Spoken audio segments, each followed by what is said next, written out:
Irmãos, abram suas Bíblias no Mateus 7, 13, 14, diz assim: entrai pela porta estreita, porque larga é a porta e espaçoso o caminho que conduz à perdição, e muitos são os que entram por ela.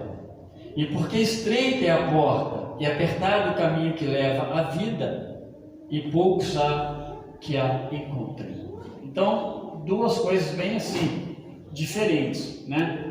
Jesus está falando de uma porta que é larga, cuja passagem é bem tranquila, mas tem uma porta que é apertada, né?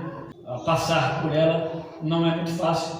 Aliás, a porta estreita, por exemplo, né, ele usa a expressão no final aí, que é difícil de ser encontrada.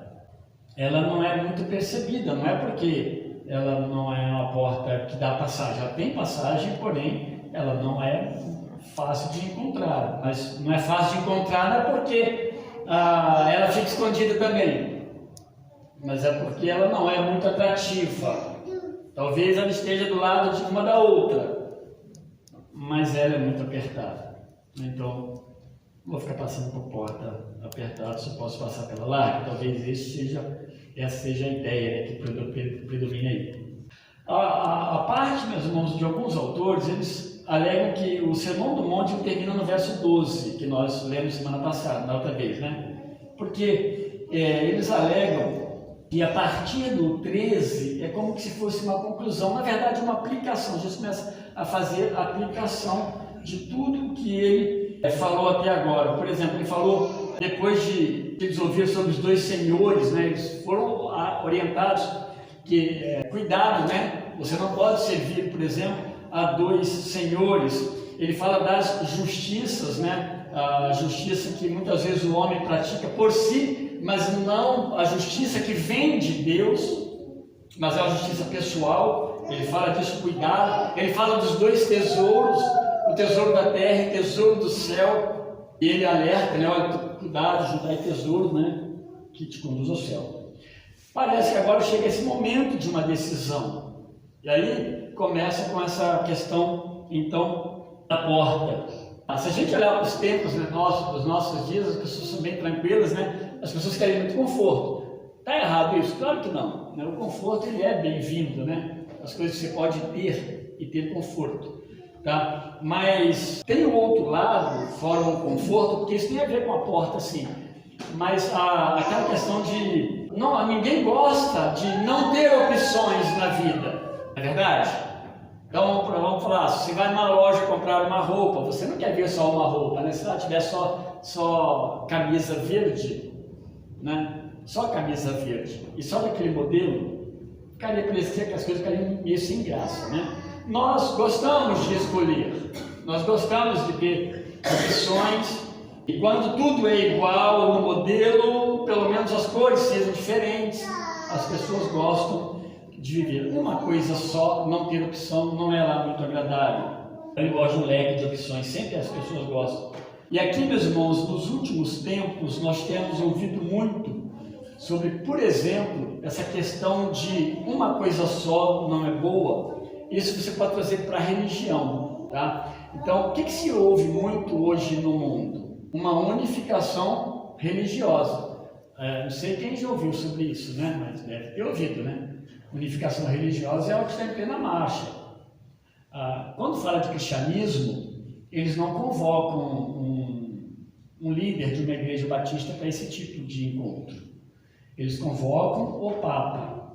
O Papa, em tese, ele é o representante máximo do cristianismo aos olhos do mundo. E o Papa ele já tem participado dessas reuniões, desse tipo de reunião. É um conselho de religião, né? E sentam-se numa cadeira para criar uma ideia de algo que cada um tem a sua, mas ninguém ofende ninguém, tá? Mas ninguém confronta ninguém. A palavra de Deus, a gente pegar agora o nosso lado, ela é confrontadora por sua natureza, porque para o homem ser pecador, a palavra de Deus vai confrontar o pecado o tempo todo, tá? Então é impossível. E isso aí acaba sendo, na verdade, um tipo de sincretismo, de tudo servir, né? Todas essas religiões, elas atenderem à necessidade do homem. Jesus está colocando aí, meus irmãos, que isso não existe, isso não é possível.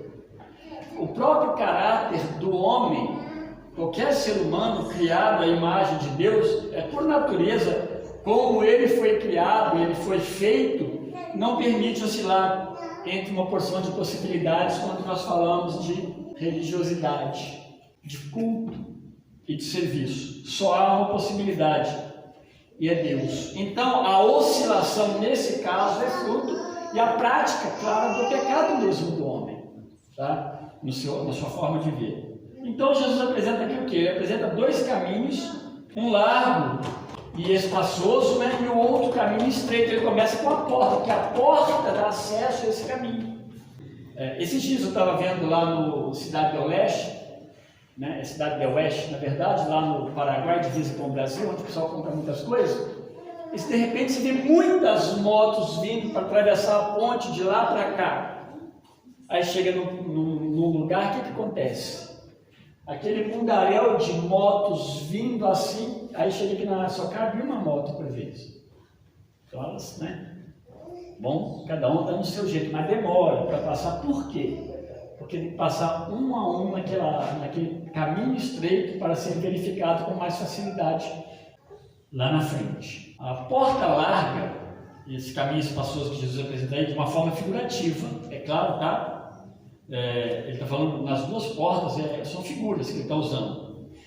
A porta larga, ela vai trazer a ideia de uma coisa mais confortável, menos indisposição para quem vai passar por ela, mais bagagem ou bagagem ilimitada, né? Por causa de fato dela ser assim. O caso lá de Cidade do Leste era isso mesmo, você não dava para passar ali com um mundaréu de coisa. Não dava para passar ali acho que nem com uma TV de 50 polegadas você não conseguia passar com ela atravessada, a não ser que eu conseguisse levá-la do lado, né? Talvez a rapidez, o sossego, enfim, não ser importunado nessa porta, nessa passagem, talvez seja uma ideia assim. Mas espiritualmente vai trazer para nós a ideia de sermos permissivos com nossos pecados. E aí é para isso que Jesus está apontando. Como a porta é uma figura, ele está falando que existe uma porta, espiritualmente falando, uma porta errada,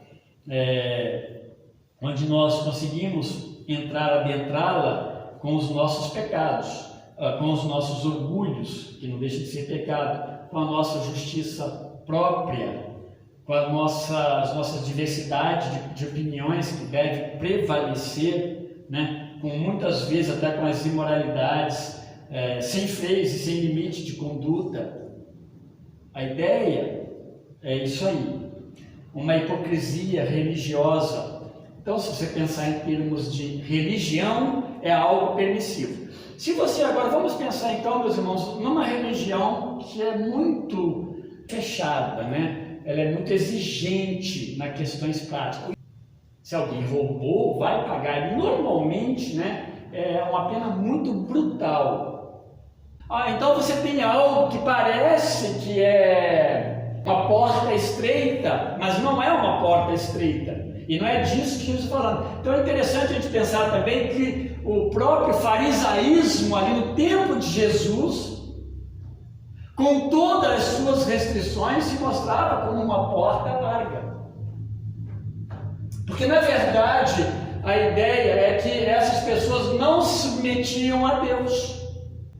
O farisaísmo, com toda aquela estrutura da lei, o que Jesus mais vai falar com eles é o quê? Que eles eram o quê?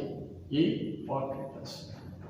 Não era uma porta estreita. E quando você começa a ler, então, nós estamos no capítulo 7 já, todo o contexto do Sermão do Monte, você vai perceber que Jesus está fazendo é justamente estreitando mesmo, mostrando ao cristão que o caminho que ele navega ou caminha, que ele transita, não é o caminho que ele escolhe fazer, mas é o caminho que Deus escolhe para ele trilhar. Sai do controle do homem. E esse é o grande problema das religiões, porque elas são controladas pelas pessoas. E aí, nesse caminho de porta larga, de certa forma, é um caminho que eu não presto conta principalmente para Deus. Não é uma transformação do coração, como Jesus ensina no Sermão do Monte. Não é uma transformação de dentro para fora. Do que você recebeu de Deus, transforma o seu exterior, né, as suas práticas exteriores. Mas é alguma coisa imposta, né, pela liderança, pela região. Você vai ver isso dentro do cristianismo. Quantas igrejas evangélicas praticam esse formato de determinação de coisas para os seus membros? Não são poucas, são muitas. E são tidas como igrejas verdadeiras. E aqui eu não estou fazendo julgamento, estou comparando com o que Deus ensina. E Deus não está preocupado com que o pastor estabeleça regras para a igreja, mas ele ensina a igreja a obedecer a Deus. Isso que é importante. Ninguém vai para o céu obedecendo regras, por mais morais que elas sejam. Ninguém vai para o céu por ser alguém que não adultera, se ele não crer em Jesus Cristo. Então, falando da porta larga, você não consegue deixar de falar da porta estreita, porque Jesus está fazendo então um contraste, um confronto entre elas. E aí, você não presta contas, não presta conta para o seu Deus, e você não precisa prestar conta para ninguém. Esse caminho, essa porta, ela tem preferência. Jesus fala aí, né, que ela tem a preferência. Muitos são os que entram por ela, que olham e falam: olha, está muito mais fácil por aqui.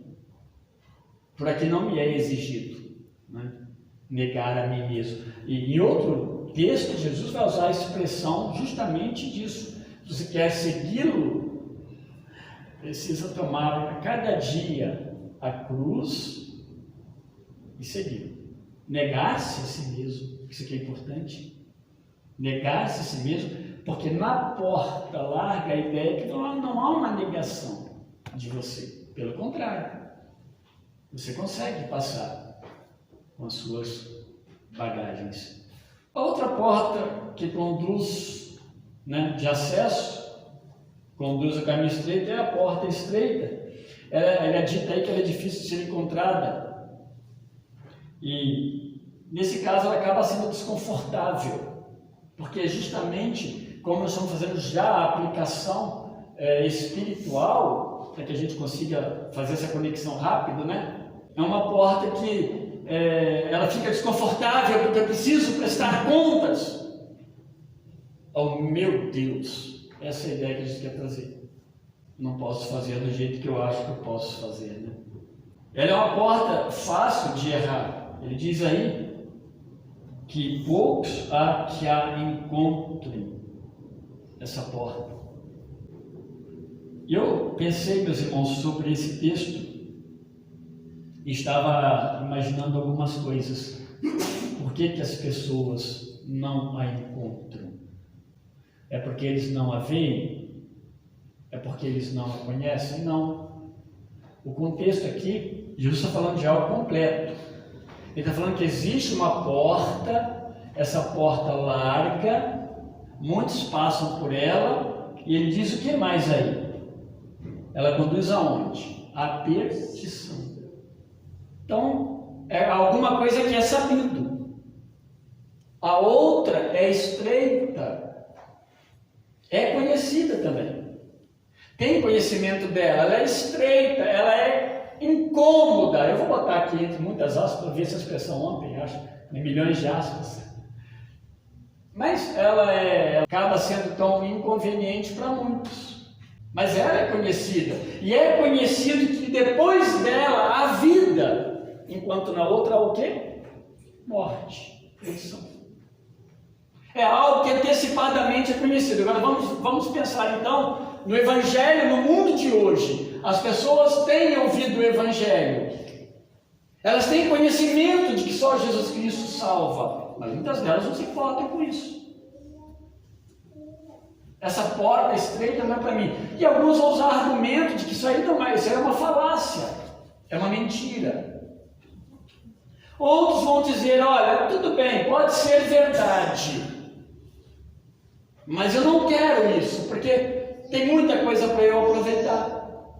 Outros vão dizer: não, eu acredito nas duas, mas eu sei que na última hora Eu já ouvi bastante, tá? O Deus que é bonzinho, Ele vai cuidar, vai salvar. É a salvação universal de Deus que é chamado, né, tecnicamente.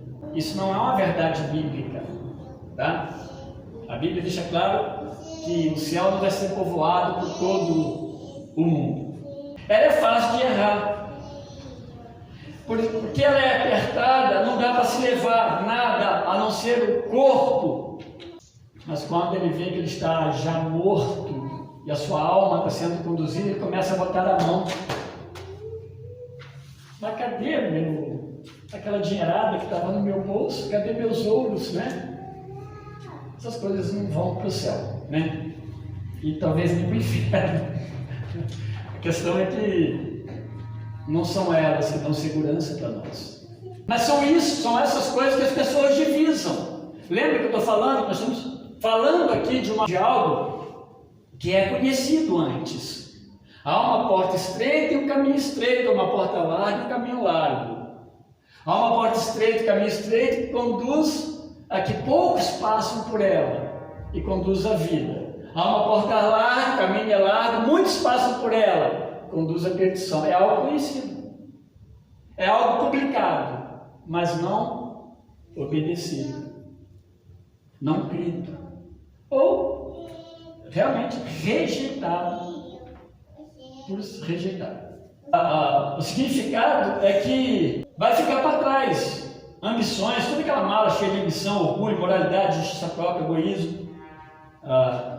E quando mexe nisso, meus irmãos, essa palavra a gente não gosta dela, porque é egoísmo, mas é a forma como o homem, a forma do homem pegar contra Deus, é egoisticamente, é orgulhosamente. Eu preguei recentemente, Tiago aqui, quando ele fala das duas sabedorias. A sabedoria que vem de Deus, essa deveria ser a sabedoria dos homens. E a sabedoria que o homem desenvolveu, humana, terrena, ele fala que inclusive ela é diabólica. Lê lá Tiago 3, a partir do verso 14, verso 13. Então, o homem, ele vai deixar para trás as coisas que elas não faz parte mais disso, egoísmo, ambição. O cristão, ele já não tem isso como meta de vida mais. Ele não está preso aos seus tesouros, às suas conquistas. Vale, meus irmãos, a gente pensar. Eu vou falar agora como crente, né? Então, no começo da minha vida cristã, eu falo isso para testemunho, tá? Não foi uma boa coisa. Eu estou falando de mim, como pai, marido, instrutor em casa. Eu tinha muita preocupação, o que eu faço para os meus filhos viverem bem? Isso no começo da minha vida cristã. O que eu deixo para os meus filhos? O que eu posso construir para eles? Até quando Deus deixou muito claro para mim que o mais importante para os meus filhos é uma fé fundamental, firmada em Cristo, e não coisas. E meus irmãos, de fato, Deus nos abençoou com algumas coisas, não somos ricos, longe disso. Mas nunca mais foi minha preocupação essas coisas. Se os meus filhos vão ter ou não essas coisas. Por exemplo, então, é errado dar a boa educação para o filho em termos de formação? Não. Mas não é a medicina que vai levar o filho ou a filha para o céu. Está longe disso. Pelo contrário. Esses meios acadêmicos, nossos filhos precisam estar muito preparados para enfrentá-los. É uma realidade. Então, isso é bom, formar o nosso filho? Claro que é bom. É bom se nossos filhos tenham uma vida confortável ou melhor? Claro que é bom. Mas isso é essência? Não. Não é. A essência para nossos filhos, para nossa família, é amar, servir e temer a Deus. E aí ele vai dizer que são poucos que entram por esse caminho. Qual é a porta a entrar, né? Claro, nós como cristãos então estamos justo chamando a atenção dos discípulos para olhar para a porta estreita, não apenas olhar. Ele está apontando, né, para o lugar que é certo. E aí, meus irmãos, é assim, né? A vida é cristã. Graças a Deus por isso, né? Quando as pessoas estão juntando tesouros, Jesus fala assim: não ajunteis tesouros aqui na terra, né? Quando as pessoas estão usando dos seus direitos, né? Jesus fala assim, não tem direito. Isso é o cristianismo, é por esse caminho. Não é o que nós traçamos e que nós entendemos, imaginamos ser correto. A gente pode pensar então, qual é o caminho que Jesus está imperativamente ordenando aí? Ele está ordenando o quê? Entrai pela porta estreita. Ele nem fala, não entrai pela porta larga. Não existe essa ideia, no caso, para Jesus. Ele está dizendo assim, entrai pela porta estreita. Aí ele descreve a outra porta e o final das duas. Isso deve nos chamar a atenção. E como encontrar? Daí, lá em João 10:9, por exemplo, Jesus afirma o seguinte, eu sou a porta. E ele diz mais, qualquer pessoa que entrar por mim será salva, entrará e sairá, e encontrará pastagem. Então, quando Jesus está falando da porta estreita, Jesus está falando dele. Ele é a porta estreita. A porta estreita é quando nós nos submetemos a Cristo, o seu comando, a sua liderança, o seu senhorio, a sua salvação. E aí, automaticamente, por uma transformação interna, Jesus opera externamente na nossa vida. A gente começa a olhar, aquilo lá não serve mais para mim. É normal. Não de fora para dentro, de dentro para fora. Ele é essa porta. E há muitas pastagens. Aí, meus irmãos, é outra coisa. Né? O homem ele é abismado pelo que seus olhos veem. Por isso que ele vai falar lá no começo, no capítulo 6. Ele vai falar que, então, tome cuidado com os olhos. E vai chegar no coração depois que ele trata dos olhos. Então, meus irmãos, vamos finalizando. A porta estreita, passar por Jesus, precisa ser um a um. Não há um batalhão. Jesus salva um a um. A salvação é individual. O Lucas, a Ana são salvos, mas os filhos precisam ser salvos. Eles precisam crer. E aí eles precisam instruir os filhos a amar a Jesus Cristo. E mesma coisa os filhos deles lá atrás, né? Da Joyce e do Felipe. Eles precisam o quê? Ser instruídos a se curvarem diante de Cristo pessoalmente. Porque a porta de fato é estreita. Eu não posso salvar meu filho, eu não posso salvar minha família, eu não posso salvar. Eu posso falar de Cristo para eles. Né? Então precisa passar um a um e ser selado pelo selo do Espírito Santo de Deus. Efésios 13 fala sobre isso. Na nossa salvação nós somos selados pelo Espírito Santo. Quero terminar dizendo que as pessoas estão bem empolgadas com este mundo que é passageiro e ilusório. E elas não conseguem, então, muitas vezes olhar para a eternidade. Elas não conseguem olhar através da porta estreita. E às vezes trocam a porta estreita por um prato de lentilhas, pensando no que Esaú fez lá no passado. Meus irmãos, nós somos sabedores disso. Então, que nós peçamos a Deus que cuide da nossa vida, cuide do nosso espírito, cuide da nossa alma e tenha misericórdia de nós, que nós vivemos a vida cristã autêntica. Não nos iludirmos com tantas coisas que se apresentam lá, ali, acolá, de todas as formas, e que não agrada a Deus. Deus nos ajude a servir a Jesus Cristo com fervor, como porta estreita. Amém? Bem.